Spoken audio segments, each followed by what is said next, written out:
Bom dia a todas e todos. Nós estamos dando início ao terceiro dia do 6º Congresso Luso Brasileiro de Conservação e Restauro, que está acontecendo virtualmente na Universidade Federal de Pelotas.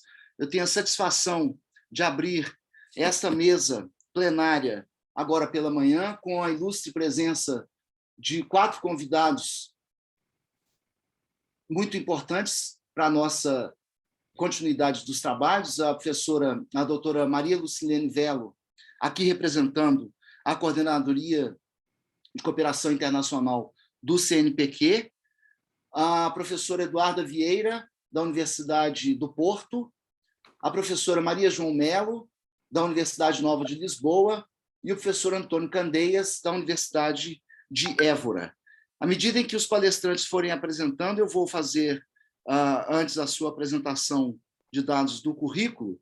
O formato dessa mesa vai ser o seguinte: é muito importante para nós, eu gostaria de ressaltar a presença aqui da doutora Lucilene Velo, representando a Coordenação de Cooperação Internacional do CNPq, porque, apesar das vicissitudes que a gente tem enfrentado nos últimos anos, no Brasil em particular, né, a nossa perspectiva é mais a médio e longo prazo, e a esperança é a última que morre. Então, a gente tem ainda muita esperança, muita juventude e muita força para trabalharmos na continuidade das nossas propostas aí, que são tão boas e tão necessárias para o estudo e a preservação do patrimônio cultural. Então, eu agradeço, queria fazer um agradecimento especial ao Dr. Lélio Leles Filho, que não pôde comparecer hoje a esse evento, mas que, entretanto, em consideração ao nosso convite e à importância do tema, solicitou que a doutora Lucilene Velo represente a ele e a sua coordenação no CNPq, pelo que eu agradeço muito. Queria também lembrar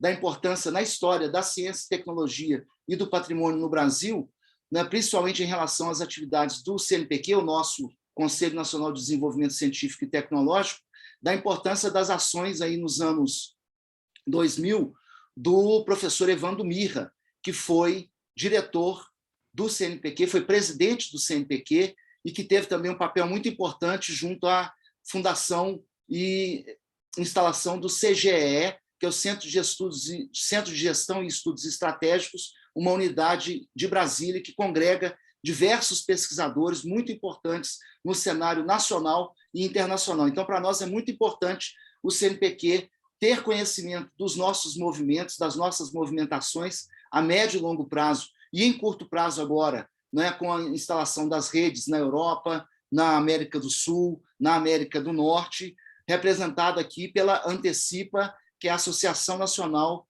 de Pesquisa e Tecnologia em Ciência do Patrimônio, da qual eu tenho a satisfação de ser o presidente. O ano que vem nós teremos o nosso congresso da Antecipa, e eu já queria deixar aqui anunciado que nós estamos em acordo com a rede europeia. Esse congresso da Antecipa vai ser concomitante a um congresso pan-americano de gestão do patrimônio cultural. Então, nós teremos aqui, nesse evento da Antecipa, a possibilidade de congregarmos com outros países da América Latina para discutirmos gestão, ciência e tecnologia e preservação do patrimônio cultural. Eu vou, então, o formato dessa mesa, a doutora Lucilene Velo vai nos brindar com uma visão mais ampla sobre as atividades da cooperação internacional no âmbito do CNPq, e, em seguida, nós vamos escutar a professora Eduarda Vieira, seguida pela professora Maria João Melo, e, finalmente, pelo professor Antônio Candeias, a quem, então, a todos eu novamente agradeço. O tempo já foi acordado entre os membros da mesa. Eu queria novamente agradecer a presença da Silvana Bojanowski, que é a presidente do evento, e da Karen Caldas, que está aqui também atuando na ajuda de qualquer problema, eventualmente técnico, que a gente possa enfrentar. Então, eu vou passar a palavra à doutora Lucilene Velo e, em seguida, a gente ouve os nossos próximos convidados. Muito obrigado. Bom dia a todos. Em primeiro lugar, eu gostaria de agradecer a oportunidade do CNPq estar presente num evento que eu considero de altíssima relevância. é um tema muito importante e muito prioritário, sempre foi nas áreas técnicas do CNPq. Historicamente, o CNPq apoia as áreas, todas as áreas vinculadas a esse tema. E eu gostaria também de me desculpar, porque eu fui convidada em cima da hora e, portanto, eu não tive muito tempo, porque estava envolvida em outras atividades também, eu não tive muito tempo de me preparar para demonstrar todas as oportunidades que nós temos, mas eu farei aqui um resumo, e, além daqui, eu fico à disposição para posteriormente também colaborar com vocês com mais informações e não perder esse vínculo, porque eu acho muito interessante, né, o CNPq está sempre próximo das áreas, próximo das pessoas que são expoentes nas áreas. Então, assim, é um prazer muito grande também, a gente está sempre tentando colaborar. Na verdade, é uma troca, né? Porque nós contamos muito com os pesquisadores, nós temos os nossos comitês assessores, que são imprescindíveis, né, para as nossas atividades, para nossas ações. Eles é que fazem toda a parte de avaliação dos projetos, das bolsas. Então, é sempre uma sinergia muito relevante com os acadêmicos, com os pesquisadores. Bom, eu vi o programa do seminário, do webinar, então acho que eu vou ser um pouco mais pontual, porque eu não tenho muito tempo também, mas eu queria só apontar algumas oportunidades que o CNPq participa, ou que o CNPq tem para esse tema, para futuras ações e colaborações. A nossa área internacional, ela é uma coordenação geral de cooperação internacional que é vinculada a uma diretoria de cooperação institucional, então, que é vinculada à presidência, claro. Então, nós temos a cooperação internacional e a cooperação nacional. Isso não significa que na nacional também não tenha atividades, vínculos com a cooperação internacional. Mas nós temos uma cooperação muito histórica, né, com vários países e com vários continentes, e desses a gente inclui Portugal, que sempre foi um parceiro muito próximo e muito relevante no âmbito do CNPq. Nós temos, na cooperação internacional, uma estrutura relativamente grande, né? Nós temos a coordenação geral e mais 3 coordenações técnicas, e essas coordenações técnicas nós temos a parte de negociação e assessoramento internacional, que essa é a parte que eu sou atualmente a coordenadora, e sou a substituta do Lélio na coordenação geral. Nós temos a coordenação de programas de gestão, que faz toda a parte de execução, né, de gestão de programas internacionais, e a parte de informação e estudos internacionais, que faz a parte estudo mesmo, estudo prospectivo, né, que é uma área do Lélio, é uma área que o Lélio atua muito bem, mas nós temos um coordenador, que, aliás, esse coordenador acabou de negociar com a FCT de Portugal e foi assinado agora recentemente um acordo de cooperação entre o CNPq, FCT e outras instituições para a ciência aberta.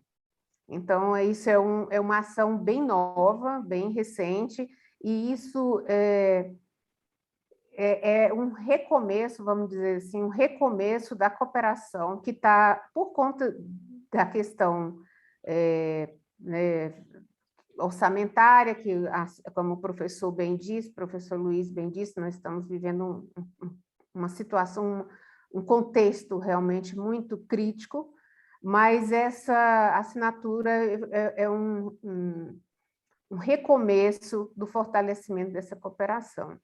Então, a gente espera que no futuro próximo a gente volte também a soltar as nossas chamadas, que são chamadas bilaterais, e o parceiro fortíssimo sempre foi a FCT, foi sempre uma instituição que, acho que da década de 60, se não me engano, essa parceria, entre outras, né, como a Universidade do Porto, como a Universidade de Coimbra.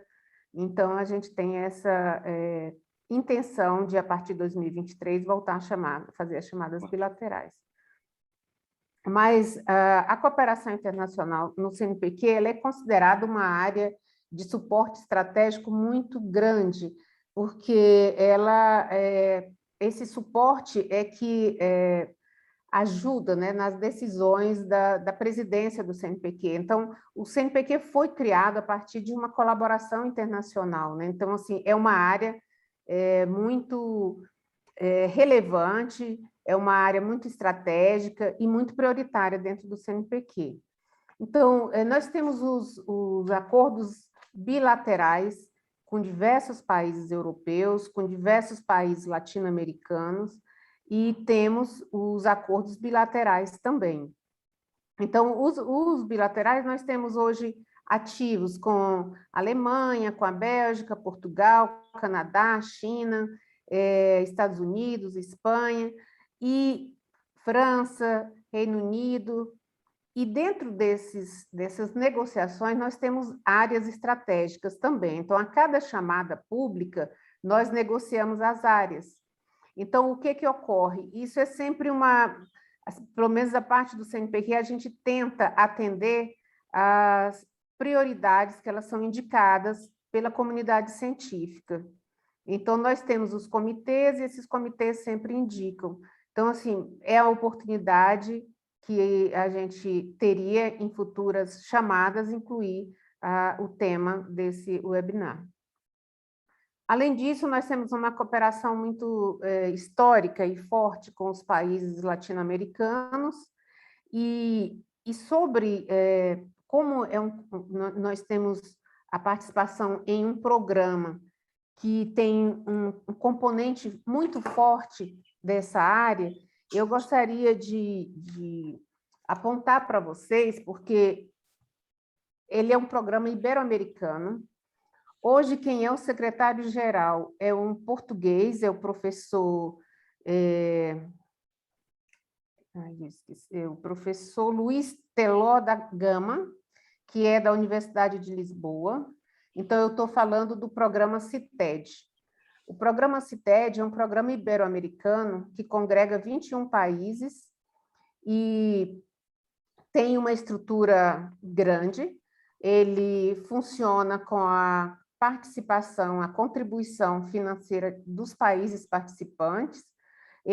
A Secretaria-Geral é sediada na Espanha, em Madrid, e ele funciona de uma forma muito transparente com chamadas anuais, e tem uma área que é bastante interessante e relevante, que é a área de ciência e sociedade, que hoje ela é coordenada por uma pesquisadora brasileira, que também é uma pesquisadora muito de renome, né? A professora Luísa Medeiros Massarini. Essa rede, eu acho que é interessante, né, que vocês se atentem, porque é um canal e uma oportunidade de financiamento e formação de redes, né? Porque são 21 países que participam, e a gente são 7 áreas, e essa área de ciência e sociedade tem uma rede hoje ativa, vigente, que se chama Musa Ibero-Americana, que é uma rede de museus e centros de ciência. Então, eu acho que isso é uma oportunidade bem interessante para a área.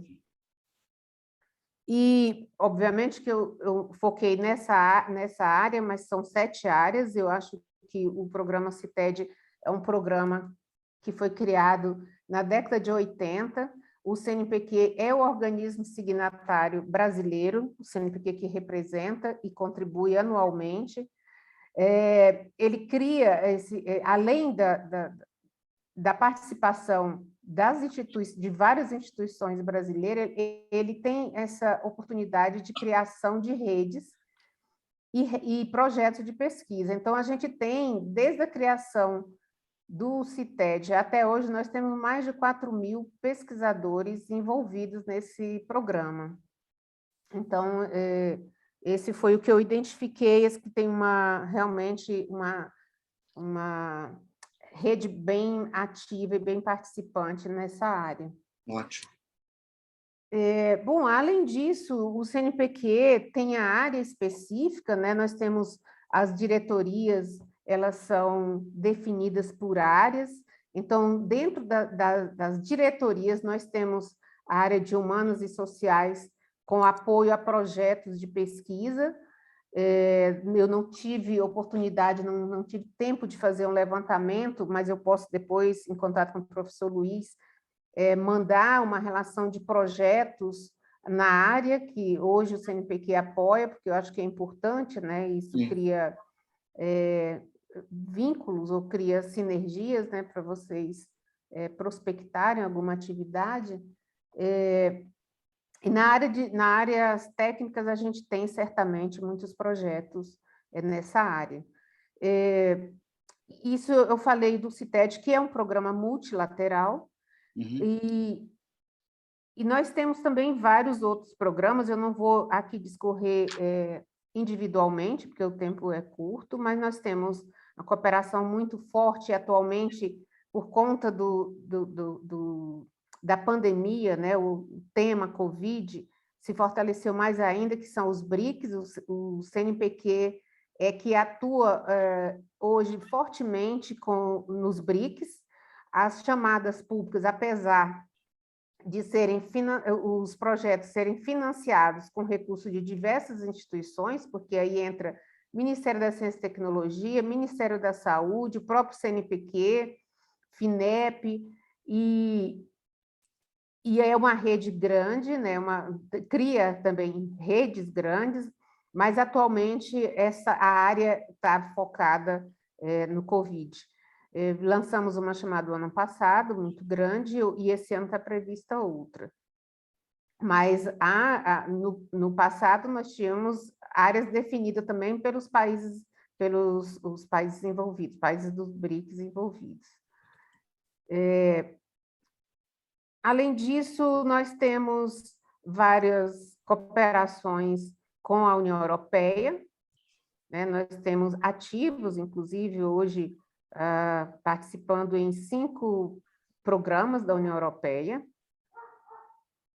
E como eu falei, a área internacional, ela está, nesse momento, nós estamos tentando nos reestruturar no sentido de repensar e priorizar áreas, priorizar programas, priorizar países, por conta dessa dificuldade que nós estamos enfrentando com relação aos recursos.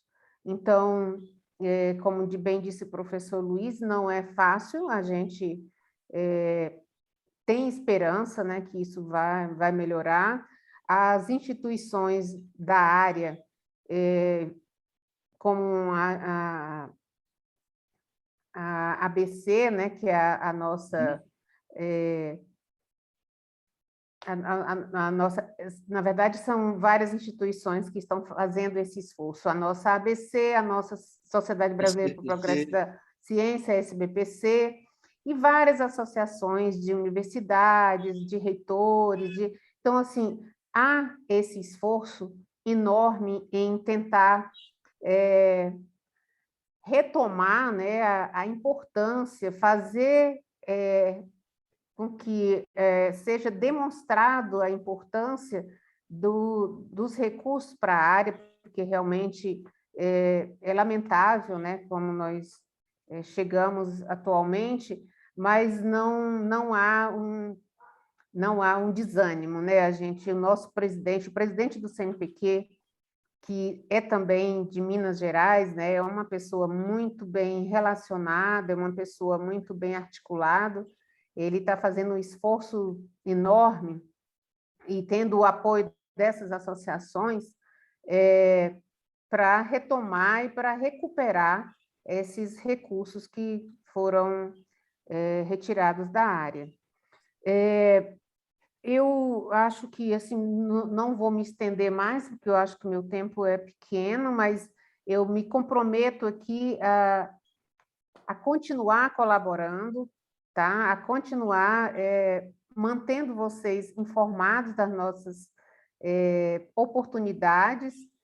Eu acho que eu não vou falar de cada ação aqui, que vai ficar um pouco cansativo, mas o CNPq está tentando redesenhar ações com agências de fomento estrangeiro. Nós já temos várias, mas a gente está tentando redesenhar.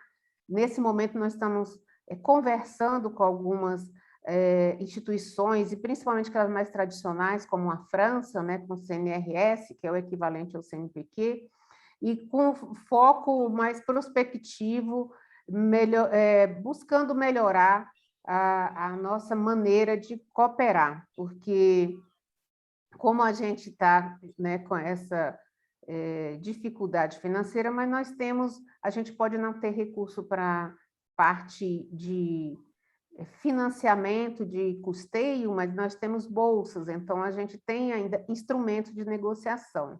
Ótimo. Então, a gente tem como ainda manter as nossas cooperações ativas. E a gente está tentando também estabelecer estratégias conjuntas de implementação de programa, ampliando a dimensão, né? A gente tentando não fazer só a coisa bilateral, mas com instituições congêneres, mas envolvendo empresas também. Isso é outra forma que a gente está criando de fortalecer a nossa cooperação.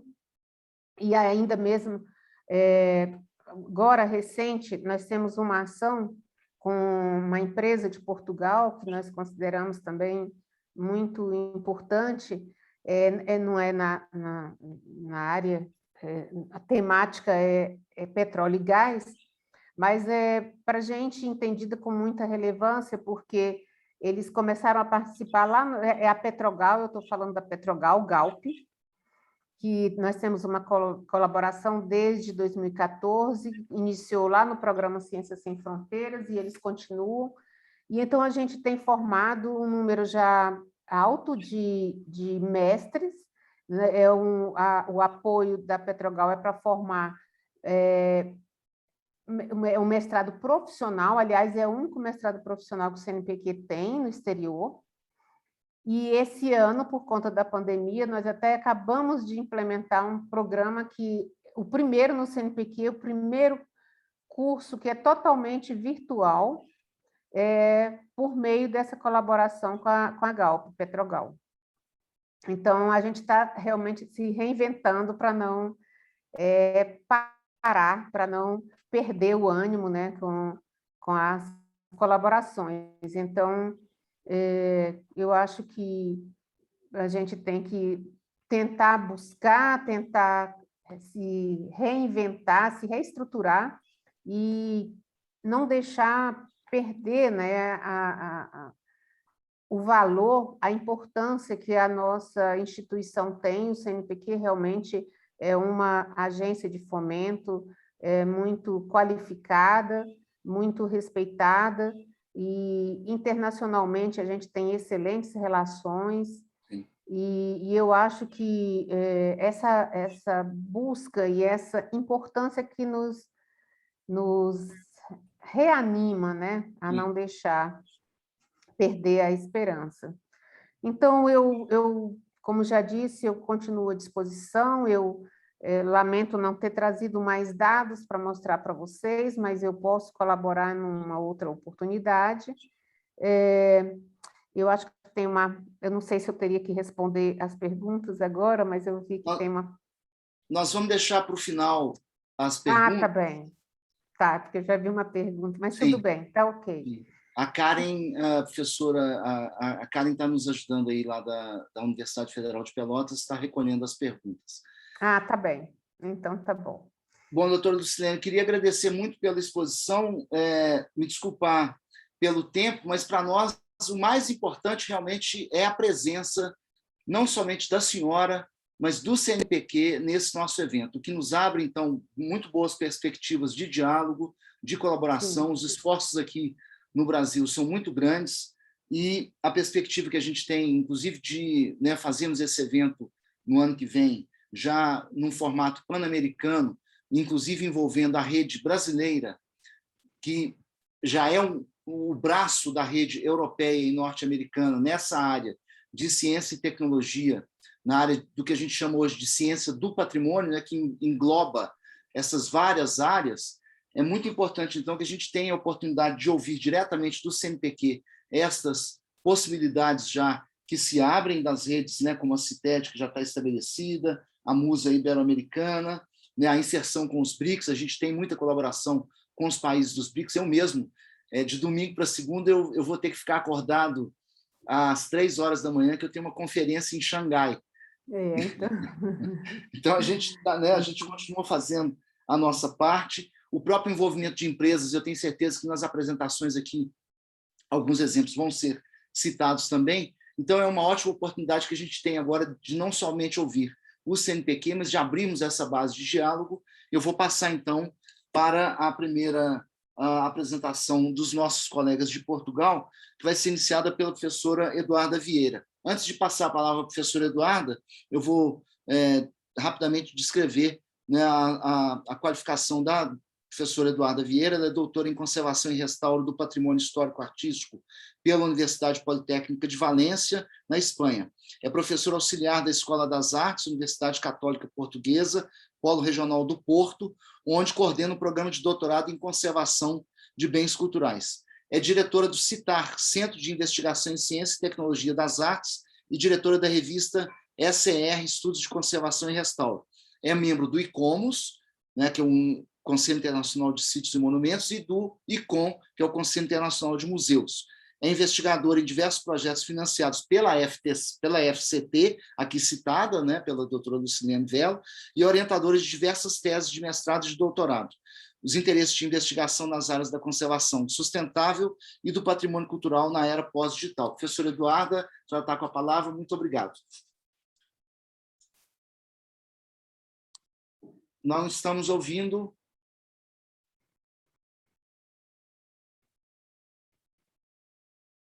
Não, Silvana, o som deve ter desconectado, porque a gente já tinha conversado antes e testado.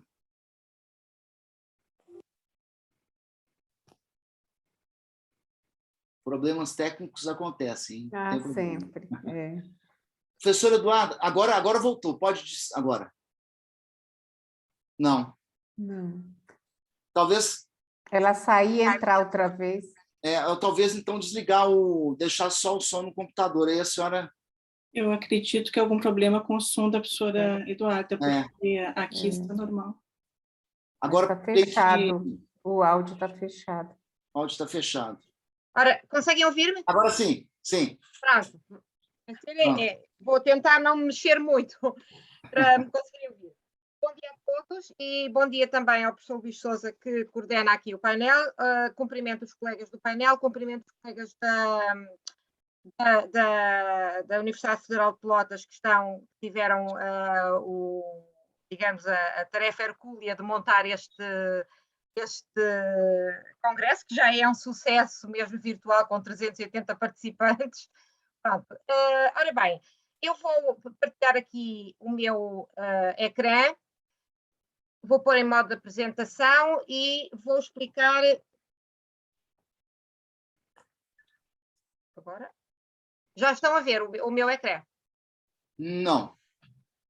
Está-se a passar qualquer coisa que há bocado estava a funcionar tudo bem e agora não está. O teste funcionou tudo bem. Espera aí. Pois claro, deve ser aqui uma coisa que eu não estava a fazer bem também. Agora sim, já devem estar a ver. Perfeito. Agora estão. Pronto. Sim.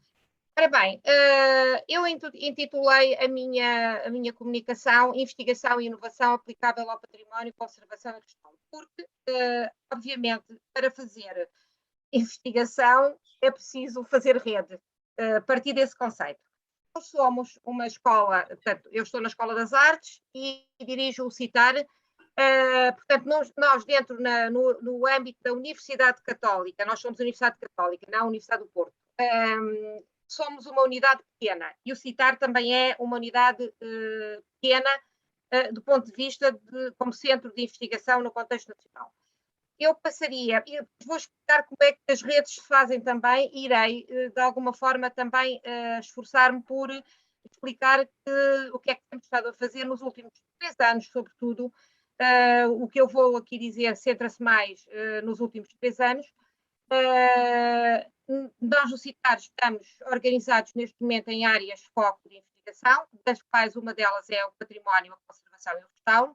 Depois temos o som, música e new media art, o cinema e as artes cinemáticas. Ora bem, logo, isto dá-nos logo aqui uma identidade, um DNA em que nos obriga, que se caracteriza pela interdisciplinaridade. Irei falar, então, portanto, naquilo que, digamos, é o que foram os tópicos que nós consideramos emergentes e que deixámos inscritos no nosso plano estratégico quando nos candidatámos em 2018 à avaliação da FCT. Consideramos, na área da conservação e restauro, este tópico. Como é que a gestão do património sustentável pode ser estruturada de forma a abordar velhos problemas ou problemas antigos da conservação e restauro à luz dos processos contemporâneos de aculturação, metodologias de conservação e desafios impostos pela mudança climática global, que está na ordem, de facto, do dia. E, de alguma forma, também como é que a preservação do património material e imaterial pode ser integrada em redes de conhecimento atentas às práticas mutantes do fabricante, usuário e consumidor da era pós-digital. Nós, no CITAR, estamos muito preocupados com esta questão, na medida em que nós não estudamos só o passado, estudamos o presente também. E, portanto, nesta perspectiva interdisciplinar, de alguma forma, tentamos fazer aqui cruzamentos para potenciar isto internamente, cruzamentos para potenciar os estudos com as competências dos próprios investigadores. Ficaram no nosso plano estratégico como tópicos emergentes a conservação sustentável, a conservação verde e a preservação dos novos mídia, a arte pública, a globalização, a aculturação e a mudança cultural, a mudança climática e os processos de adaptação social. Isto já em 2018, prevendo aquilo que, em parte, obedecendo àquilo que eram, integrando aquilo que eram as agendas de investigação da própria FCT, onde também participaram alguns colegas que estão aqui comigo no painel, mas também prevendo aquilo que deveria vir a ser a nossa investigação. Ora bem, na área da sustentabilidade, nós temos tido vários projetos financiados e projetos não financiados. Estão a ver no meu ecrã o projeto BioNanoScoop, que se direcionou para... Portanto, nós temos, na área da sustentabilidade, projetos muito direcionados ao desenvolvimento de produtos de base nanotecnológica e, sobretudo, aqui, porque temos uma escola de biotecnologia bastante forte e bem equipada, e com a qual desde cedo começamos a fazer bastante colaboração, obviamente que nos voltamos para as questões de encontrar soluções, tentar perceber melhor esta questão da biodeterioração no património e tentar encontrar soluções mais sustentáveis e inovadoras. Este projeto foi um deles, até porque a parte da biodegradação está muito menos trabalhada na área da conservação do que a parte da química, onde realmente a ciência dos materiais e os cientistas da conservação já, de alguma forma, têm muito trabalho desenvolvido. Este projeto já acabou há um ano atrás e estamos neste momento, ele incidia, visava encontrar um revestimento, portanto, de base orgânica que fosse produzido a partir de um desperdício, portanto, e neste caso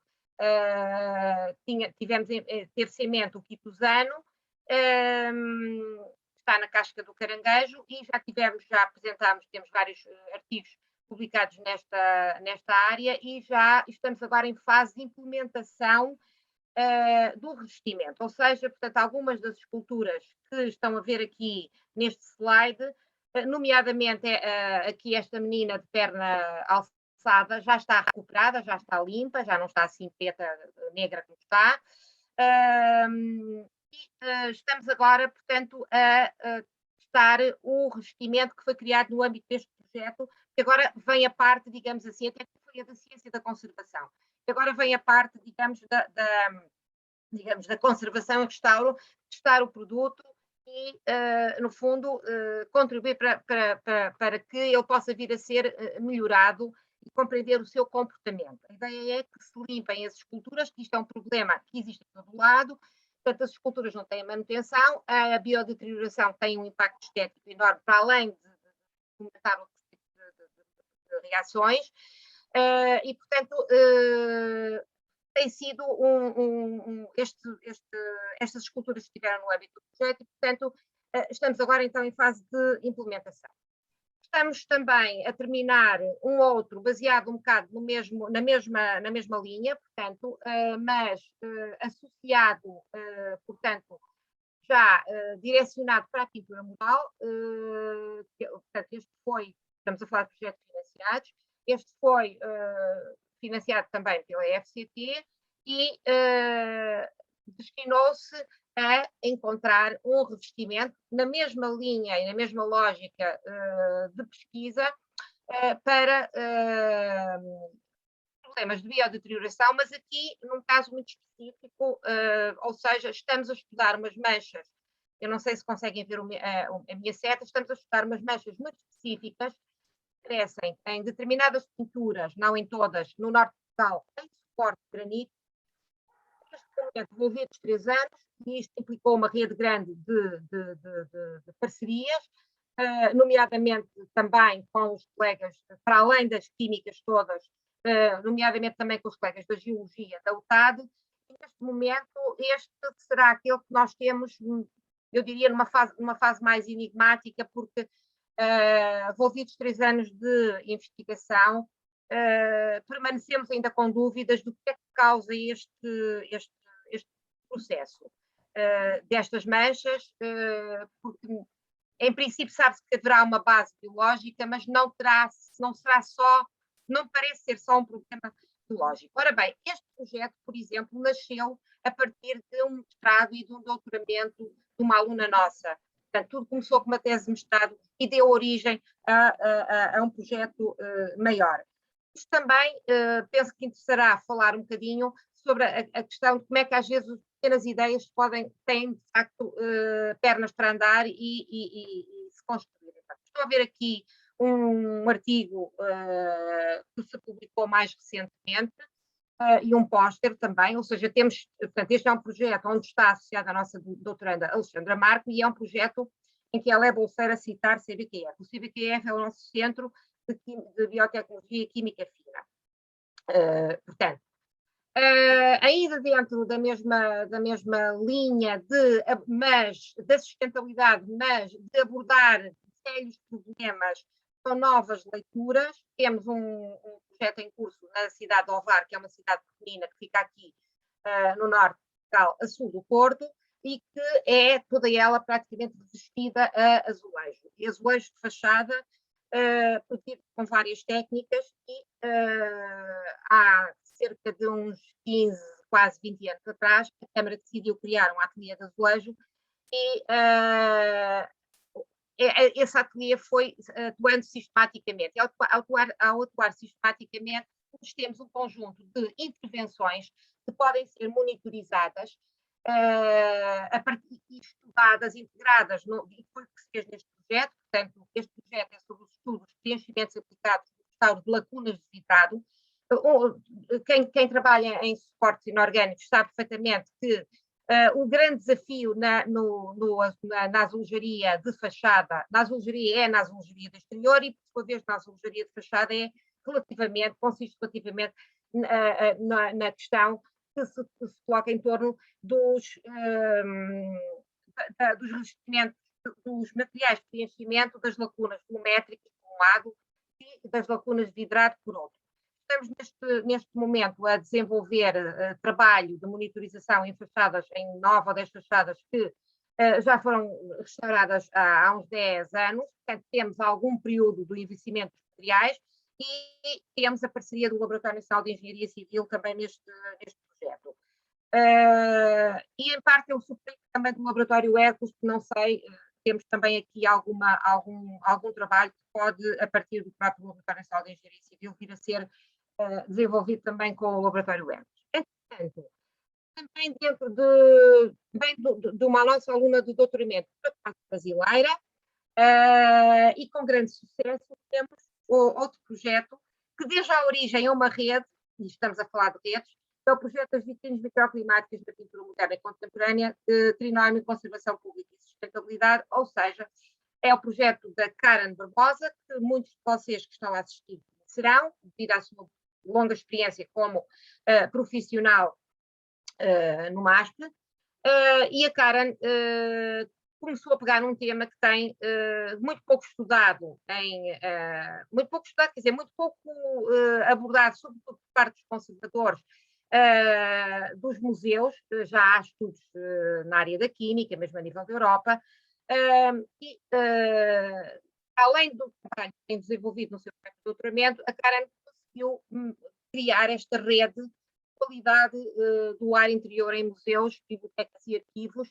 É uma rede que tem estado a trabalhar com base em webinars, e falta-nos agora construir a rede para a Europa, porque no Brasil a rede já tem uma larga divulgação e faz parte do trabalho dela, portanto, de doutoramento também, acessar, digamos, os colegas todos, tentar perceber exatamente qual é a situação sob este ponto de vista.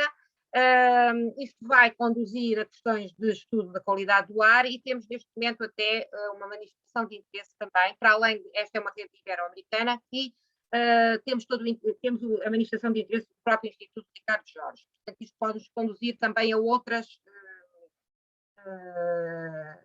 à formação de outras redes. Outro projeto, este mais recente, relacionado com, portanto, que é o projeto Novos Materiais Sustentáveis para a Musealização do Património Cultural.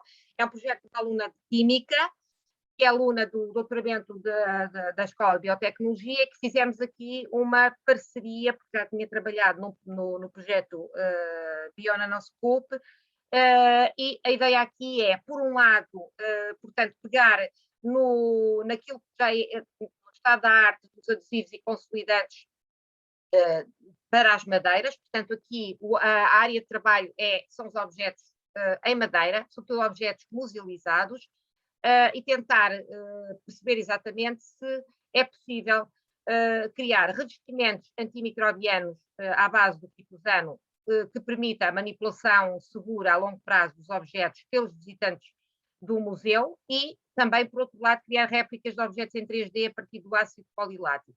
Ou seja, estamos aqui a tentar responder aos chamados desafios do desenvolvimento sustentável, e estamos numa linha de química verde e de sustentabilidade.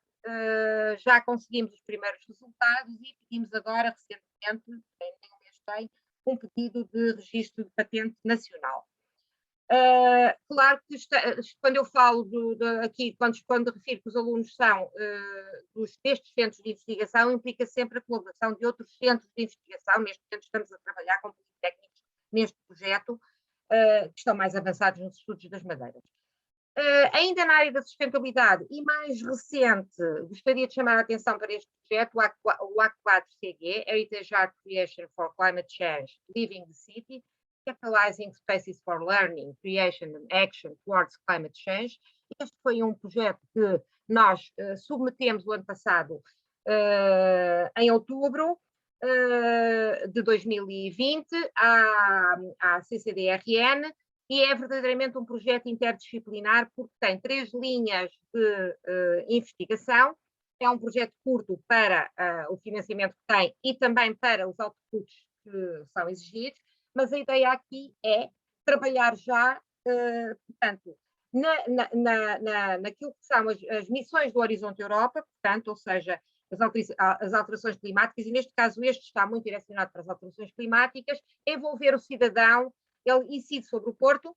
Está aqui uma pequena referência à área metropolitana, mas obviamente não vamos conseguir cobrir a área metropolitana. Ele tem 3 linhas de apoio, 3 linhas de investigação, desculpem, em que a primeira é a mais complexa, porque é aquela que é toda relacionada com o património e com a conservação, que inclui desde a criação de um observatório de património sobre o que é que tem vindo a acontecer com o turismo de massas no Porto, a questão de tentar ver se o que é que se pode implementar de economia circular na questão das demolições e das remoções, da remoção de materiais dos edifícios históricos. Tem havido reabilitações muito, muito agressivas e muito fachadismo. Há a criação de sensores para monitorizar em tempo real situações de deterioração de vária ordem, e também a ciência cidadã. Uma segunda linha está mais direcionada para a parte educacional e de que forma é que, de facto, através do património citadino, nós vamos poder envolver as escolas. Eu trabalho na primeira linha, colegas que trabalham, portanto, na linha 2, que são, mas também temos pessoas da área da ciência do património, e temos uma terceira linha que está mais relacionada com a questão das recomendações das políticas, ou seja, aquilo que produzirmos na primeira e na segunda, de alguma forma, sobretudo na primeira, de alguma forma vai servir para a terceira linha. Portanto, participam o citar é o promotor, mas temos 5 centros de 3 principais e mais 2, portanto, o promotor e depois o Centro de Economia e Gestão, que será que os colegas que vão tratar a parte de políticas internacionais sobre adaptação às alterações climáticas e políticas nacionais, e depois respectivas recomendações. Temos os colegas do CBQF que trabalharão connosco na primeira linha também. Também trabalhar um pouco a questão do turismo na primeira linha implicou de alterações nas mudanças alimentares, e, por exemplo, notou-se muito aqui no Porto e provavelmente em Lisboa também, chamados comércios de ocasião, que levam efetivamente a que se introduzam mudanças na própria alimentação, e tudo isso depois acaba por ter reflexos na própria mudança climática. Os colegas da segunda linha irão trabalhar mais com a criação de rotas e a educação das novas gerações. Portanto, por um lado, a primeira linha vai criar aqui algumas linhas, algumas bases de ciência, também de ciência cidadã e de envolvimento das comunidades. Ora bem, em 2019 fomos organizadores da terceira Conferência Internacional de Conservation, que alguns colegas participaram, e que foi de alguma forma o arranque para que nós tivéssemos, digamos, nos colocássemos a nível da investigação, quer no plano nacional, quer no plano internacional, nesta área. E foi uma conferência com algum êxito, e estamos agora somos co-organizadores da 4ª edição, que se vai depois organizar, vai decorrer em fevereiro do próximo ano. Na sequência desta questão da Green Conservation, conseguimos trazer para Portugal, ou ajudamos a trazer para Portugal, a Youth in Conservation of Cultural Heritage, que é uma associação de jovens, ou seja, formar as novas gerações para novos paradigmas. Portanto, a ideia dos italianos, portanto, e a sede é italiana, mas criaram-se, já existe em Espanha, na Bélgica também, na Holanda, e também em alguns, suponho que não conheço ainda, aliás, se calhar teremos que ser nós a levá-la para a América Latina, mas tem tido, este é o site portanto, está alojada na Universidade de Aveiro, e é o site da secção portuguesa, que tem feito já vários webinars de vária ordem. Começamos aqui, estou a elencar do mais recente para o mais antigo, mas participam alunos de várias universidades, está aberto a alunos de várias universidades, está aberto a alunos internacionais também, e a ideia é que sejam, nós, séniores, estamos aqui apenas para ser advisors, não interferimos nas atividades da organização. Portanto, isto é um associativismo jovem. Já está, portanto, a chamada para a quarta edição da Green Conservation, que se irá, portanto, realizar então em Roma em fevereiro, de 3 a 4 de fevereiro de 2022. Mas também não estamos só preocupados com o Green Deal, com as alterações climáticas, com a nova Bauhaus, também continuamos preocupados em estudar o passado. E em dar a conhecer a herança cultural e criar até novas formas de conhecimento. Este foi um projeto do qual eu fui PI e que terminou agora no mês passado, onde nós estudamos a obra de Soares dos Reis, a obra engenheiro de Soares dos Reis, e estas são algumas das parcerias nacionais e internacionais que nós conseguimos. Inicialmente tínhamos apenas a TGPC, através do Museu Nacional Soares dos Reis e do Laboratório José de Figueiredo, Museu Rodin, Museu Camilo Claudel, mas já conseguimos também criar rede com outros centros que têm coleções, como a La Fontaine e a Universidade Livre de Bruxelas. Na sequência deste projeto, e porque era um output do projeto, realizámos a conferência SCUP 2021 em outubro, foi totalmente virtual e da qual saiu uma rede europeia de estudos de cultura. É uma rede europeia, vai ser americana, porque, entretanto, conseguimos também que nesta rede participe o Metropolitan de Nova Iorque, e, portanto, isto irá ser uma rede que ainda não se vai conhecer, mas foi criada foi o grande resultado desta conferência e era exatamente essa era a nossa esperança e correu bastante bem. Portanto, irão ouvir falar brevemente desta rede. Na sequência do processo eu estou preocupado com o tempo, porque nós vamos ter que encerrar. Eu vou ser rápida. Na sequência do projeto que eu conseguimos, portanto, avançar para o estudo da obra escultórica em bronze dos Soares dos Reis. Estão a ver aqui, portanto, um artigo que publicou recentemente, e estamos com a colaboração do investigador do Laboratório Hércules, o Carlo Bottani. Tem sido fundamental esta colaboração que vai com o Hércules, na medida em que estamos a renovar os estudos na área dos metais históricos. Outro projeto de doutoramento que deu origem a uma rede, que foi este, em que temos a Joana Palmeirão como bolseira do CITAR e do Laboratório Hércules simultaneamente, um projeto na área das relíquias, do estudo de corpos relicários, que deu origem a uma rede que já existe, que já está relativamente ativa no Canadá, no México, Colômbia, Portugal, Itália, Suíça, Dinamarca, e já arrancou, portanto, o arranque desta rede foi apresentado em 2018 no LabX em Bruxelas. E é à conta desta rede que já se criou que nós vamos para a semana ter a nossa conferência Relix 2021, onde vamos consolidar esta rede. Nós estamos a trabalhar em temas novos, como a arte contemporânea.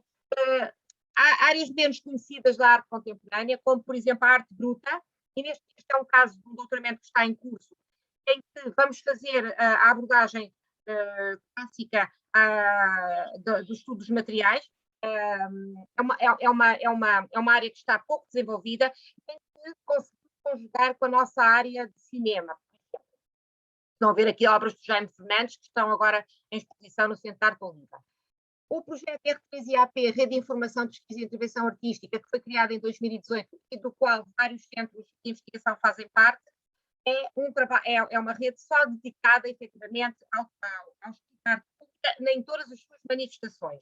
Nós já estamos, portanto, a aprofundar para a escultura. E tem aqui exatamente os fundadores e também os objetivos da rede.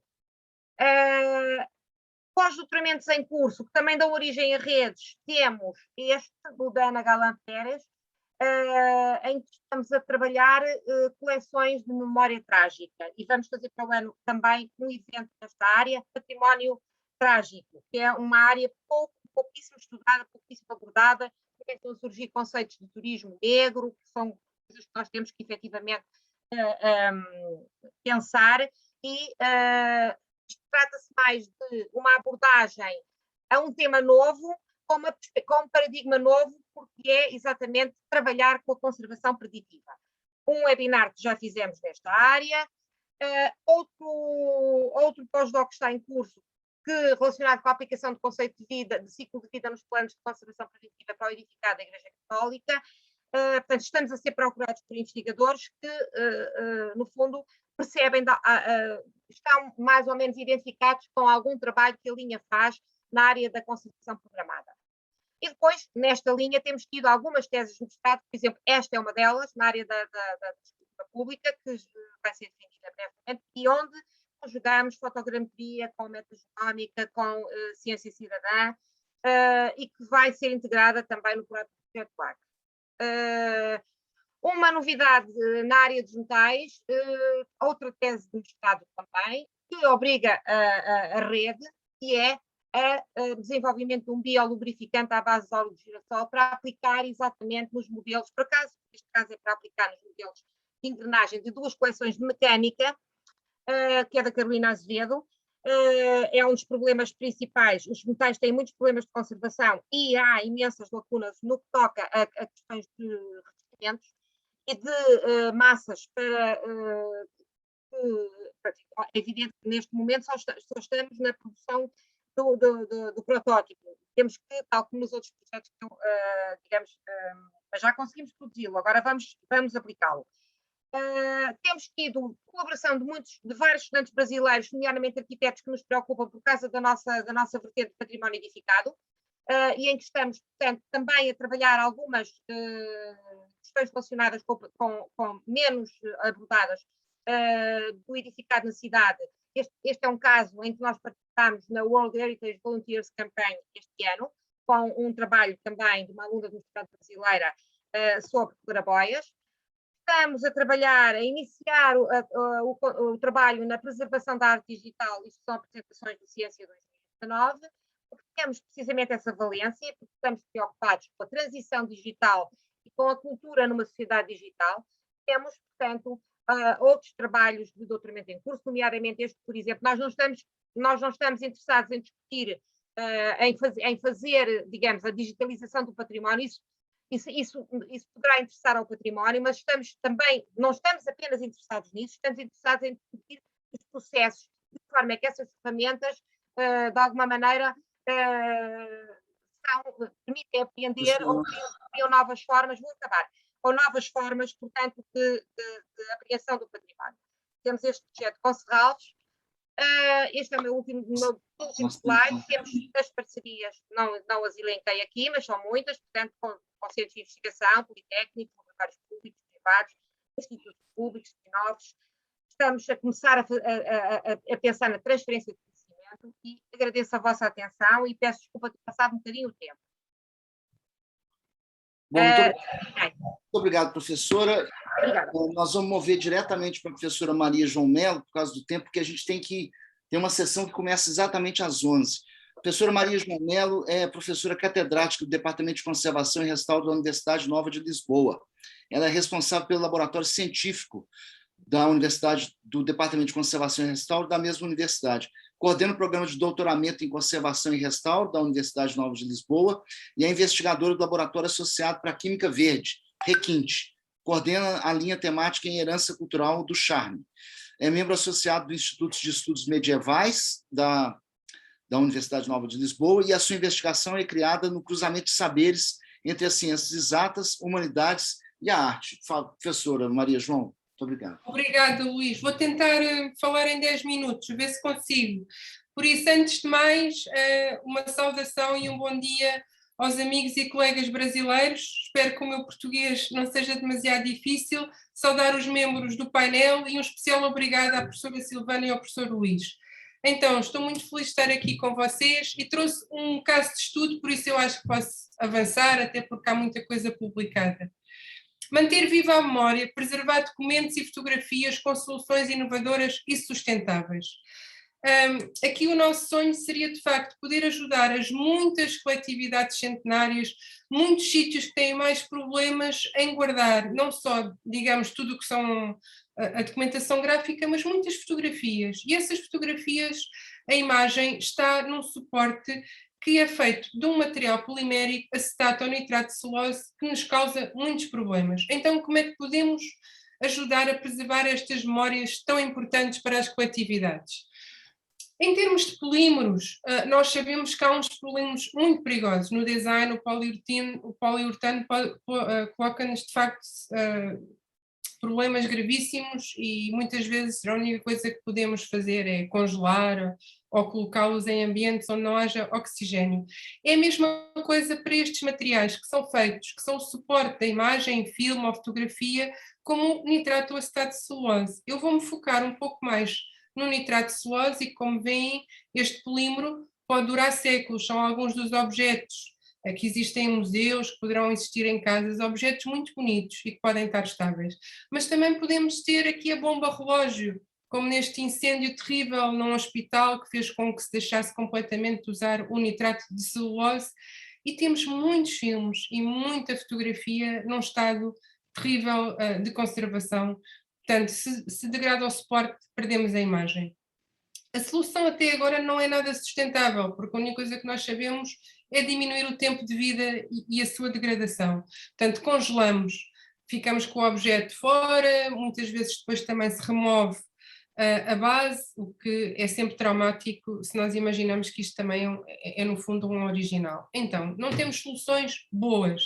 Para isso, concorremos a um projeto europeu que de facto teve um financiamento muito bom, e a rede de parcerias foi não só grande, mas também muito diversificada. Portanto, nós tínhamos 2 universidades que vão fazer estudos fundamentais, sabe?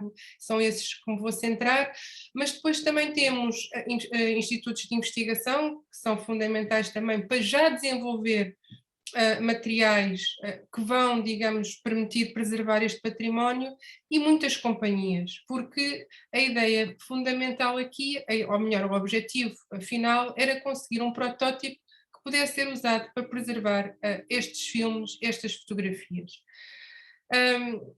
Esta embalagem inteligente, naturalmente passo já para o próximo slide, porque temos pouco tempo. O que é que está a pensar fazer? Vai ser uma embalagem de plástico, eu não tenho nada contra os plásticos, desde que sejam bem utilizados, e vai ter pode ser só embalagem de plástico, já de per si com alguma protetora, mas pode ter também uns absorvedores dos gases, e já vamos ver porque é que absorvedores de gases são muito importantes, como também sensores que estão ligados a um mecanismo de previsão que já foi criado e que, portanto, quando se sentem certas concentrações, no caso do acetato de celulose, da ácido acético, no caso dos nitratos, várias moléculazinhas destas, que podem dizer se estamos no ponto vermelho em que é preciso congelar ou não. Por isso, a primeira coisa que fizemos foi como é que nós quantificamos a degradação destes suportes, e começamos, de facto, com o infravermelho, que nos permite, no caso do nitrato de celulose e do acetato, aqui trago só o nitrato, ver quanto é que nós perdemos deste ONO2, que no fundo este ONO2, quando sai sob a forma de radicalar, vai provocar a formação da HNO3, e o ácido nítrico mata tudo, entre aspas, desculpem lá a expressão, mas degrada tudo, degrada qualquer material, seja metal, seja o próprio filme. Por isso, na realidade, o que nós estamos aqui a medir é o grau de substituição do polímero, e quanto menor ele for, mais degradado está, lembrando-nos nós que temos a formação de todos estes intermediários muito reativos a ser formados simultaneamente. Então, temos uma ferramenta para quantificar esta degradação do acetato e do nitrato de celulose, estão publicadas, terei todo o prazer em discutir se houver alguns colegas e amigos que o desejem depois. E com base, digamos, nestes dados experimentais, construímos um modelo híbrido que vai desde o modelo fundamental baseado em todas as energias de ativação, mas depois também tem todos estes dados que nós adquirimos da quimiometria e que permitem então prever o tempo de vida dos filmes que nós vamos estar a medir e a monitorizar com estes sensores que são desenvolvidos em parceria com uma empresa e o CNRS em França. Portanto, estamos a desenvolver sensores, a criar sensores pequenos, mais pequenos do que estes que estou aqui a mostrar neste momento, que podem quantificar os gases que vão sendo formados.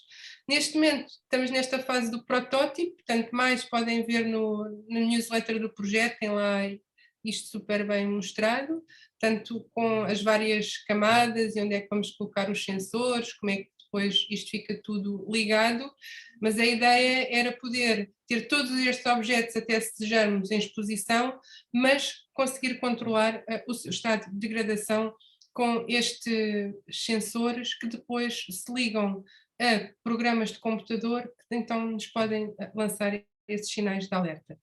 Só muito rapidamente, assim, a parte, digamos, que nós achamos também muito estimulante e muito inovadora, que é, para além disso, para além destes programas, também começarmos ainda a trabalhar em sistemas mais simples de alerta precoce, neste caso para o nitrato de celulose. E aqui fomos ao Soleil trabalhar com estes dois ciclopes, o Polifem e o Telemos, e ficamos com resultados muitíssimo interessantes. Já fomos uma segunda vez lá, que acabo de vir do Soleil. Portanto, aqui é uma parceria, digamos, entre estas infraestruturas europeias que nos permitem uma grande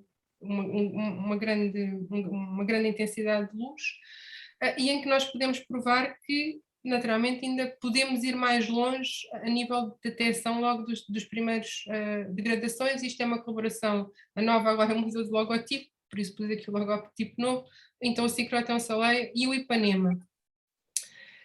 Muito importante, e não vou ter muito tempo para falar sobre isto, é também esta transdisciplinaridade que se faz tanto com o público, estas coletividades com quem andamos a falar, com as empresas, com os institutos de investigação, para produzir esta embalagem que nos permita salvar este património, mas também foi essencial para perceber o seu próprio valor num contexto cultural, a nossa colaboração com os colegas da História da Ciência e Tecnologia, em particular a professora Maria Elvira Calapias e o professor Robert Friedel, da Universidade de Madison, nos Estados Unidos. Há esta exposição muito bela em Leiria, que eu aconselho vivamente a que visitem, e no âmbito deste projeto, do qual a professora Elvira foi PI, também tivemos esta workshop aos jovens conservadores sobre como é que nós, de facto, salvamos este património. E pronto, eu acho que não tenho, posso terminar por aqui, faço o stop share, e assim acho que já poupei algum tempo, mas ficarei feliz depois de discutir com quem desejar posteriormente. Muito obrigado, professor Maria João. Eu vou passar a palavra ao professor Antônio Candeias. O professor Antônio Candeias é químico especializado em química de superfícies e ciências do patrimônio. É professor da Universidade de Évora, foi diretor do Laboratório Hércules de 2009 a 2019.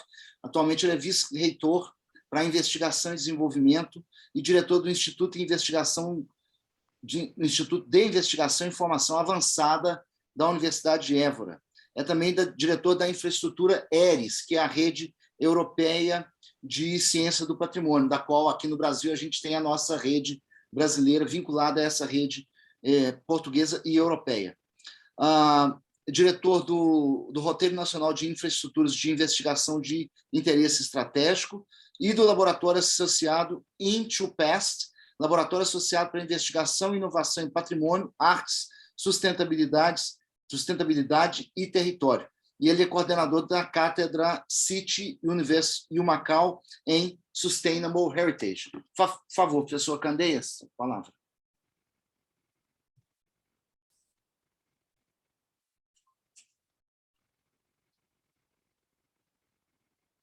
Está sem som.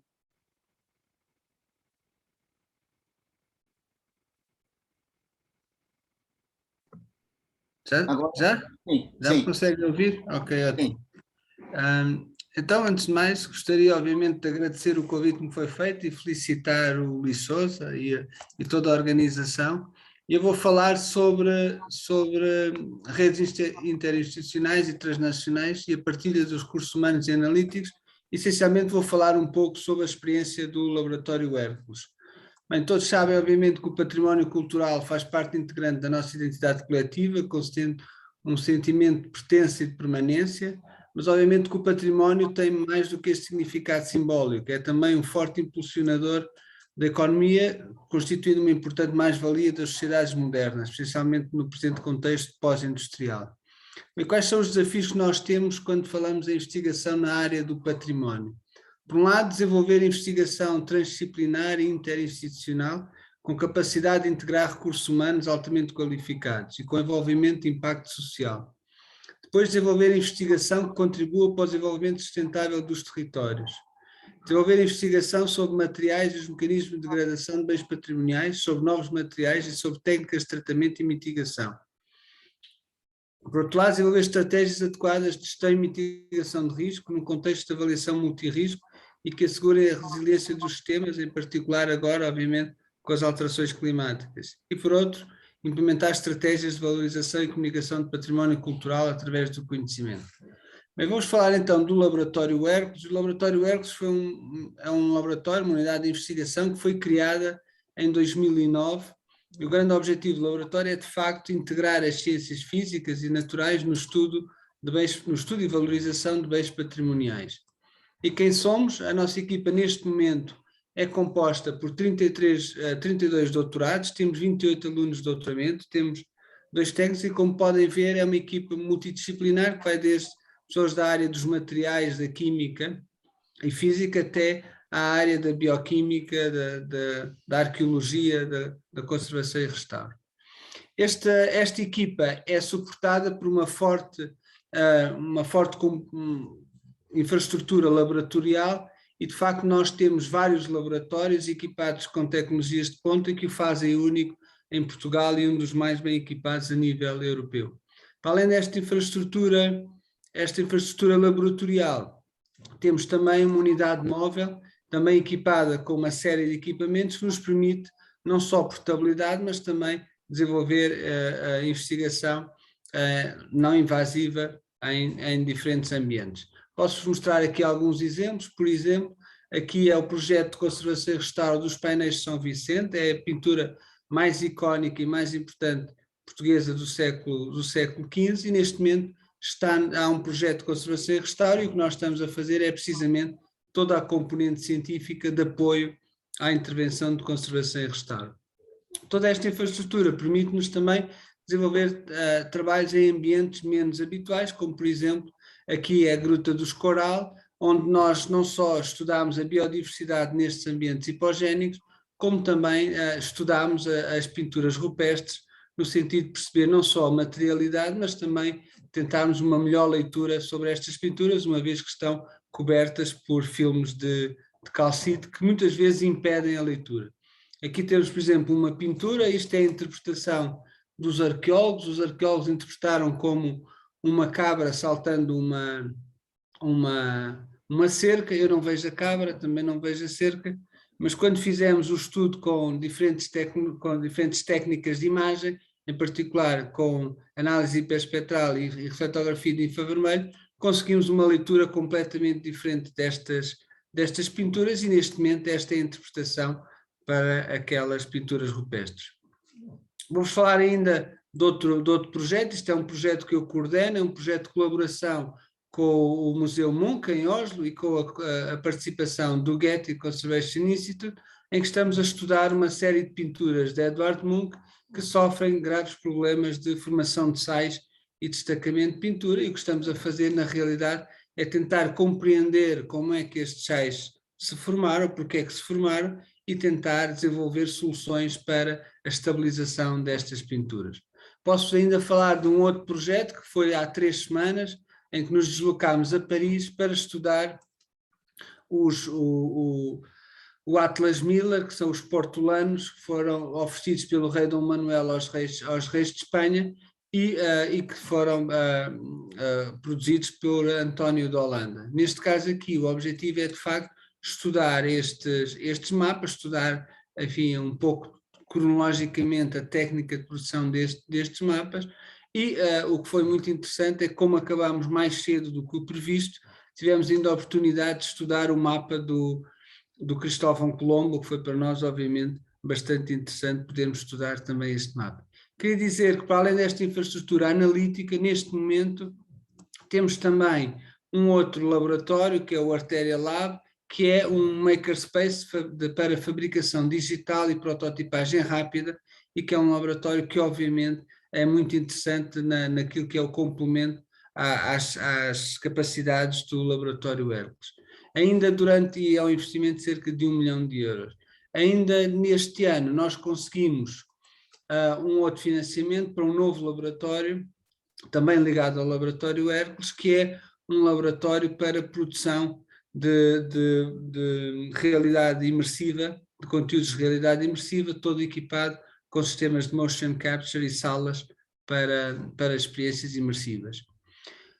Bom, onde é que nós estamos? Obviamente que sabem, nós estamos em Portugal, que estamos a cerca de 6.000 quilómetros do Brasil, da parte mais norte do Brasil, mas o que interessa de facto é que temos esta grande proximidade que é a língua.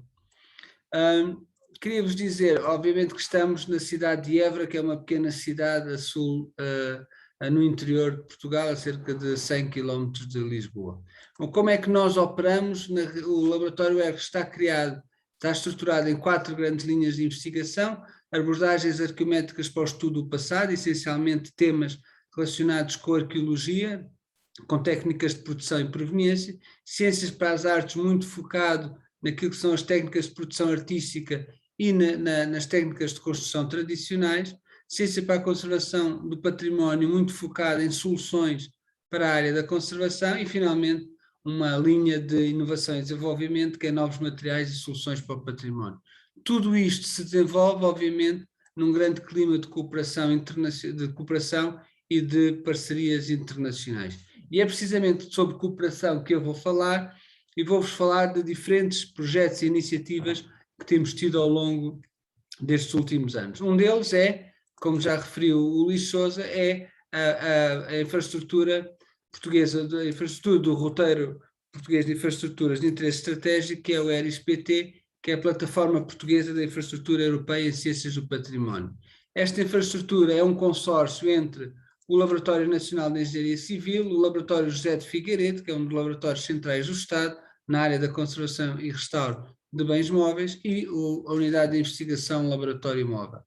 E qual é o grande objetivo? O objetivo é, de facto, ter uma infraestrutura laboratorial que integre investigação e desenvolvimento com transferência de tecnologia e que esteja aberto a investigadores, instituições públicas e empresas privadas. E o que temos basicamente é desenvolver e apoiar a investigação inovadora sobre património cultural, participar no espaço europeu de investigação, desenvolver metodologias e projetos de conservação de referência e, por outro lado, apoiar programas de pós-graduação e formação técnica de alta qualidade.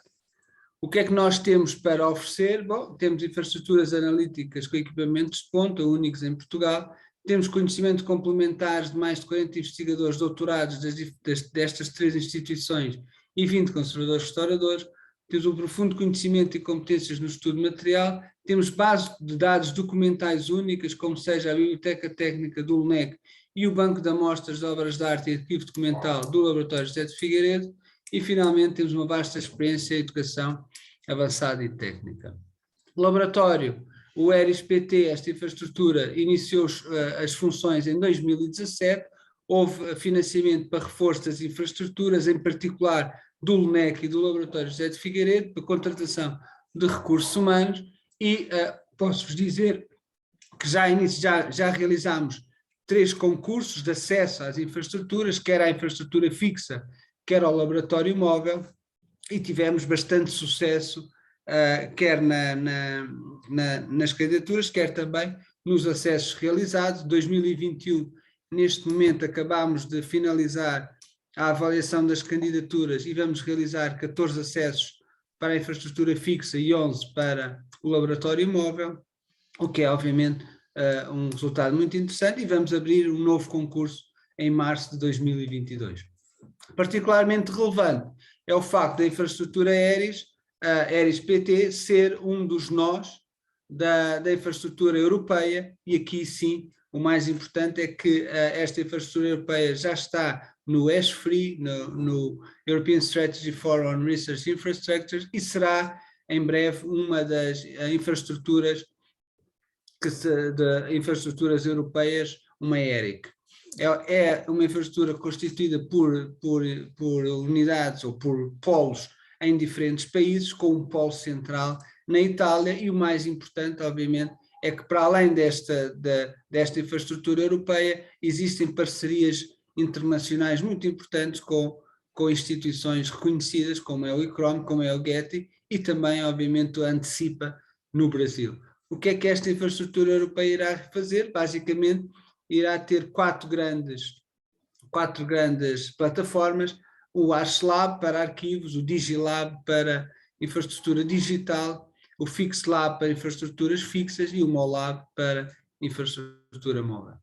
Queria agora falar de um outro projeto que abarcámos há pouco tempo, que é o Laboratório Associado para a Investigação e Inovação em Património, Arte, Sustentabilidade e Território, que é um dos laboratórios associados em Portugal. São grandes laboratórios em determinadas áreas, e este é o laboratório na área do património, em que é um consórcio com 5 universidades, é coordenado também pelo Laboratório Hércules, tem 5 universidades, tem 7 unidades de investigação, e no total são 331 investigadores doutorados destas 7 unidades de investigação, e como podem ver é de facto uma equipa muito multidisciplinar, desde a área da musicologia até à área da química e da bioquímica, passando por outras áreas.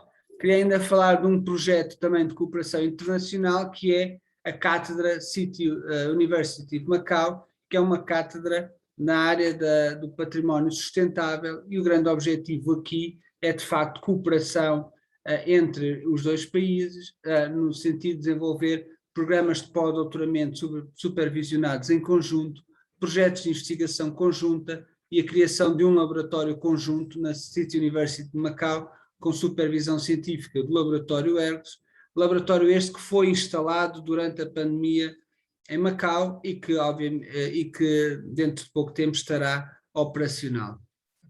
Com esta cátedra posso dizer que neste momento já temos um projeto de doutoramento em curso, em que estamos a estudar os papéis decorativos chineses do século XVIII, que são é um grande conjunto, é um conjunto muito importante, e que vai ser uma peça fundamental no discurso museológico da coleção oriental do Museu Nacional de Arte Antiga, e aqui estamos a ver apenas alguns exemplos. Ainda resultado desta parceria, da criação desta cátedra, foi possível, com a City University de Macau e com a Universidade de Suzhou, criar o Laboratório Conjunto Sino-Português na área das Ciências do Património, que foi oficialmente um concurso competitivo para todas as áreas, promovido pela iniciativa Belt and Road, e foi um projeto que ganhámos, e em novembro de 2020 lançámos, de facto, a semente para este laboratório, e neste momento há um projeto financiado para a criação deste laboratório conjunto, e já fizemos uma primeira iniciativa, que foi a 2 de junho deste ano, em que lançámos o primeiro fórum sobre ciências do património, em que já foi um fórum conjunto com investigadores portugueses e investigadores chineses. Em termos de formação avançada, obviamente que a cooperação também é muito importante, e vou-vos falar apenas de 2 iniciativas. Um deles é um mestrado Erasmus Mundus em Ciência de Materiais Arqueológicos, e neste momento já tivemos 141 teses de mestrado, e conseguem ver aqui a distribuição geográfica dos vários alunos, e podem ver que temos alunos vindos de todo o mundo para realizar as teses, em que realizam as teses na Universidade de Évora, na Universidade de Sapienza ou Universidade de Salónica, e sempre, obviamente, com outros parceiros internacionais. Queria ainda falar-vos de um doutoramento, que é um doutoramento é uma Innovative Training Network, é uma Marie Curie, e é um doutoramento europeu em Ciência de Materiais Arqueológicos e Património Cultural, e temos neste momento 13 teses de doutoramento em curso a ser desenvolvidas. Em termos ainda de formação, queria-vos dizer que não só é a formação formal, mas também curso de formação formal, mas também workshops, e aqui mostro-vos um workshop que foi realizado em Goa, na Índia. Foi um workshop conjunto com o Archaeological Survey of India, onde nós demos formação a 15 investigadores do Archaeological Survey of India, do Science Branch, em técnicas não invasivas para o estudo de pintura, e aqui apenas alguns exemplos do ambiente que se desenvolveu. E finalmente também falar-vos num curso que nós realizámos no Rio de Janeiro com a Fundação Oswaldo Cruz, que era um curso internacional de Ciência para as Artes, onde também o objetivo foi dar formação a diferentes técnicos de diferentes instituições brasileiras sobre o estudo de bens patrimoniais. Enfim, como estamos em meio de pandemia e o ensino presencial não é tão, enfim, estamos agora a começar novamente em atividades presenciais, mas desenvolvemos também ao longo deste ano aquilo que se chama os Heritage Innovation Talks, que são pequenos simpósios sobre temáticas. Aqui o primeiro foi em julho deste ano, em que foi a apresentação do Laboratório Associado do Intupaz, mas já realizámos um outro em outubro, este aqui em inglês, porque era internacional, em que foi sobre tecnologias digitais em património cultural. E pronto, e era isto que eu queria falar, um pouco sobre a nossa experiência. Muito obrigado. E consegui o tempo.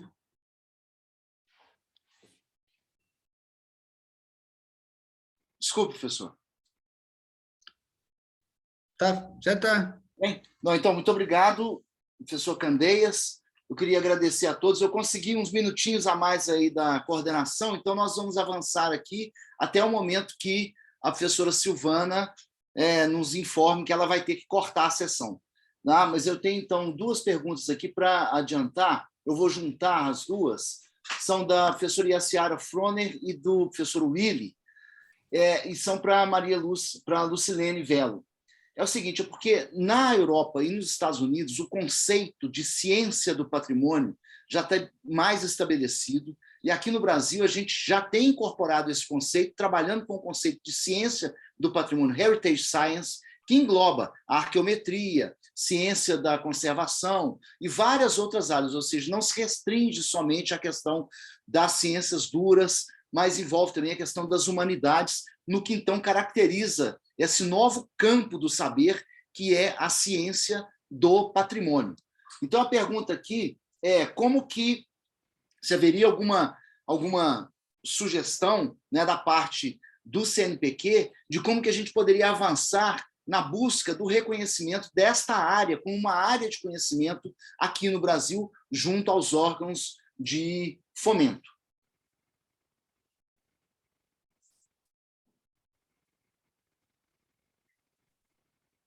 Ok, você juntou duas, né? Numa só, ok. Então, bom, sobre essa questão, o CNPq faz essa revisão de áreas, né? Elas são feitas de forma estrutural.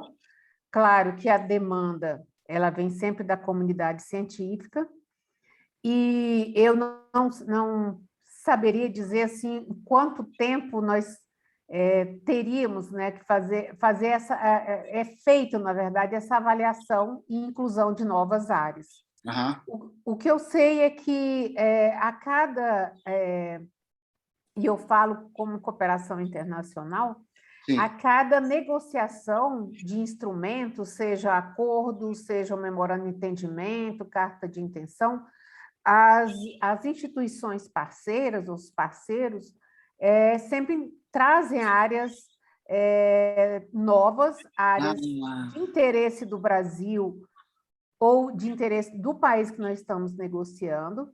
O Brasil também apresenta áreas de interesse brasileiro, ou também fazemos pesquisa, a gente faz uma pesquisa, na verdade, uma pesquisa pública, né? Eu lembro bem quando nós incluímos a área de design no CNPq, foi feita uma pesquisa pública, então a manifestação externa foi crucial para a definição e inclusão dessa área, né, nas áreas prioritárias do CNPq. Então, eu acredito, professora, que a demanda ela tem que chegar ao CNPq. Uhum. Nós temos além da diretoria executiva do CNPq, nós temos o Conselho Deliberativo. Isso é tudo remetido a essas demandas da comunidade científica, elas são remetidas ao Conselho Deliberativo, que é, na verdade, quem define a inclusão ou exclusão a inclusão de novas áreas ou exclusão de áreas que a gente entenda que já devem ser modernizadas, né? Então, dessa maneira que o CNPq inclui ou altera a inclusão das novas áreas. Eu não Ótimo, sei se ótimo, já é uma muito boa indicação, porque com esse evento a gente tem condições agora, nós já unimos, né, as 4 universidades federais que têm os cursos de graduação e os seus corpos de professores pesquisadores, já com titulação, mais de 90% dos professores que atuam nesses cursos já têm a qualificação ao nível de doutorado, né? Tem o corpus dos estudantes também, que já estão integrados junto aos nossos cursos de pós-graduação, vários deles estiveram lá com a Universidade do Porto, com a Universidade Nova de Lisboa, com o professor Candeias, com o Laboratório Hércules também. Então, assim, a nossa massa, a nossa comunidade, apesar dela ainda estar em formação, ela já tem uma frente muito boa de articulação. Esse próprio evento e essa mesa aqui são passos nessa direção. Claro. Então, é muito importante.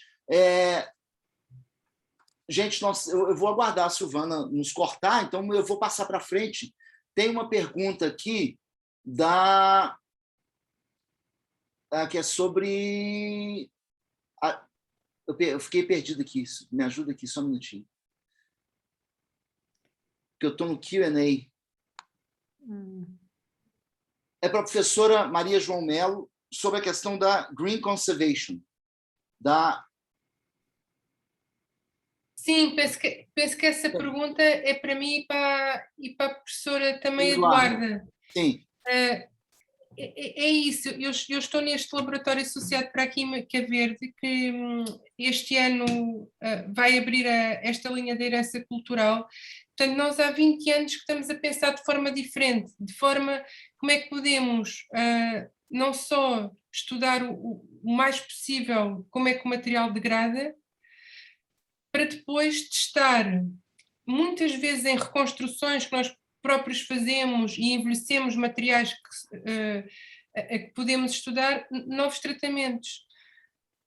E eu acho que cada caso é um caso, e foi por isso que eu quis muito trazer este caso do Nemosine, que é um projeto europeu que dá este dinheiro todo, de facto é muito dinheiro, são mais de 7 milhões para 3 anos, para nós construirmos um protótipo, onde podemos pôr filmes, fotografias, a pensar que não vão ter que ser congelados, que não vamos ter que ter salas frias, que não vamos ter que ter arcas congeladoras em que as coisas estão escondidas, e muito sustentável, porque realmente aquilo é tudo wireless, a gente tem lá uns sensorzinhos pequeninos, que gastam nenhuma energia, e aqui a ideia foi toda ter um conhecimento muito profundo do material, dos mecanismos de degradação, de como é que isso se associa aos voláteis libertados, e fazer essas previsões. Para além disso, eu não falei porque estava a tentar cortar o máximo no tempo para depois podermos ter a discussão, há ainda aqueles tais MOFs, que são uma espécie de uns materiais inertes que vão absorver os gases. Portanto, na realidade vai haver 3 tipos de embalagens, mas a ideia é também conseguir materiais que absorvam os gases para que eles não danifiquem mais as películas. Sim. Mas sim, acho que o futuro é mesmo a química e a conservação sustentável, ou a biologia sustentável, tudo o que nos possa ajudar a preservar estes materiais. E, tal como todos os colegas indicaram, a nossa área não é uma área que tenha enorme massa crítica, por isso é preciso muito ir fazer estas parcerias com ciências muito diferentes das nossas, quer as ciências exatas, quer as ciências sociais e humanas. Obrigado. Professora Eduarda? Ora bem, tal como a professora Maria João já referiu, cada caso é um caso, portanto, há várias formas de abordar a sustentabilidade.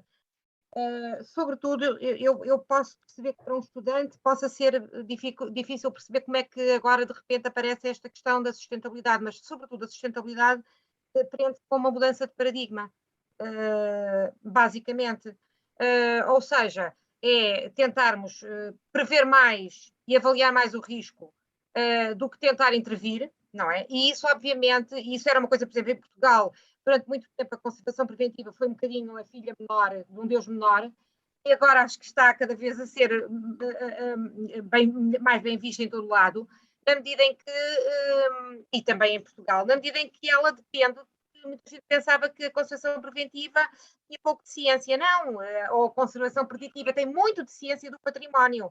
Agora, os resultados é que são geralmente mais lentos e, portanto, os conservadores restauradores estão muito formatados para vir resultados imediatos. Quer dizer, se estamos a trabalhar em arte pública no exterior, a questão da monitorização vai ser completamente diferente. A professora Maria João estava a falar de sensores. Nós temos um desafio enorme, temos de desenvolver sensores para o exterior, o que é um problema enorme, pronto, mas acho que vamos chegar lá. Mas se estivermos a falar no interior, é completamente diferente. Portanto, basicamente, eu diria que é uma mudança de paradigma, é olhar para antigos problemas, velhos problemas, velhas metodologias e ver de que forma é que realmente podemos ser menos intrusivos, salvaguardando o património e ser mais ecológicos, porque a conservação tinha muito pouco de ecológico, durante várias décadas tinha muito pouco de ecológico e tinha muitos riscos, ainda continua a ter riscos. Nós temos áreas em que são verdadeiros desafios ainda desenvolver portanto, produtos novos. Dou o caso, por exemplo, eu falei do óleo de girassol para as engrenagens com cera de abelha, mas, por exemplo, continuamos a ter o problema, só para pegar nos metais, dos coatings, dos revestimentos, em que aí continuamos a ter, efetivamente, soluções muito caras que não são adequadas aos orçamentos das instituições que albergam o património. Eu espero ter respondido. Sim. Bom, muito obrigado. Eu já recebi a mensagem aqui da Silvana que nós vamos encerrar. Eu queria agradecer muito a todos que nos honraram com essas apresentações. Eu agradeço em especial à doutora Lucilene Velo pela sua presença, por representar o CNPq nesse evento que para nós é tão importante. E fica aqui uma mensagem que eu recebi de vários colegas, e esse tópico vai entrar novamente na discussão no painel latino-americano, é que nós estamos com essa perspectiva de abrirmos essa rede, de usarmos o luso brasileiro e abrirmos para os colegas da América Latina, de modo que a gente possa promover, nesta parte do mundo, a ciência do patrimônio como uma linha de investigação, como uma área do conhecimento. Então, a mensagem que eu tenho para passar para os colegas aqui, para a professora Eduarda, a professora Maria João, o professor Candeias, é que a gente conta com a colaboração de vocês quando nós formos, né, fazer face aos nossos órgãos de fomento, né, e aos órgãos de bilaterais também. Né? A gente sabe que tem a CELAC, né, que infelizmente o Brasil saiu da CELAC, mas a gente continua acompanhando, né, eu mesmo, inclusive, acompanhando, né, o que está acontecendo, tentando marcar presença, mas nós sabemos que formalmente o Brasil saiu da CELAC, que é a comunidade dos latinos, dos países latinos, dos estados latino-americanos e Caribe, né? Mas essa saída é temporária. O CITED foi muito bom ter sido citado, essas redes, o exemplo, né, de como a Aedes se organizou em Portugal com essas parcerias dos órgãos de patrimônio, o que é fundamental, né? A gente ainda falta essa interlocução maior com os nossos órgãos de patrimônio, que não deixa de acontecer, mas ela tem acontecido de uma forma, vamos dizer, diferente daquela como a gente tem trabalhado, né? E agradeço, então, a todos e peço desculpas por apertar um pouco no tempo, mas a gente conseguiu fechar, né, com todos esses tópicos a serem levantados, e eu agradeço também a Karen pela assistência aqui, a Silvana por coordenar o processo como um todo, e a todos vocês. A gente vai ter oportunidades de falar, e eu conto com vocês no ano que vem, que a gente vai ter um painel mais interamericano e mais governamental também, então vai ser um momento que a gente vai ter de avançar nesses vários tópicos. Agradeço também a todos que colaboraram aí através do chat. Muito obrigado. Adeus a todos. Obrigada.